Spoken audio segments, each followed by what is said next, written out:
दोस्तों आज हम एक पैकेट की अनबॉक्सिंग करने वाले हैं। इसमें यहाँ पे देखते हैं कि अभी हमने पैकेट नहीं खोला है और ये मेरे भाई ने मंगाया है। देखते हैं इसके अंदर क्या निकलता है।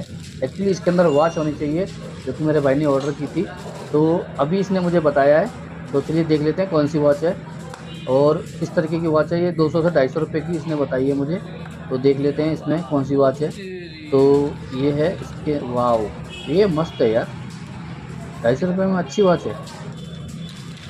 सही प्रोडक्ट चुना है भाई, बढ़िया है। तो ये आप देख सकते हैं यहाँ पे काफ़ी सॉलिड लग रही है और दिखने में भी ठीक ठाक ही है। यहाँ पे आप देख सकते हैं, वाओ। अगर आप भी ऐसा लेना चाहते हैं तो आपको इस कार्ड में उसका लिंक मिल जाएगा, यहाँ से आप ले सकते हैं या फिर डिस्क्रिप्शन में लिंक मिल जाएगा। तो आप देख सकते हैं काफ़ी अच्छी वॉच है। तो वीडियो को लाइक कर देना और ऐसे ही छोटे छोटे वीडियो देखने के लिए हमारे चैनल को भी सब्सक्राइब कर लेना।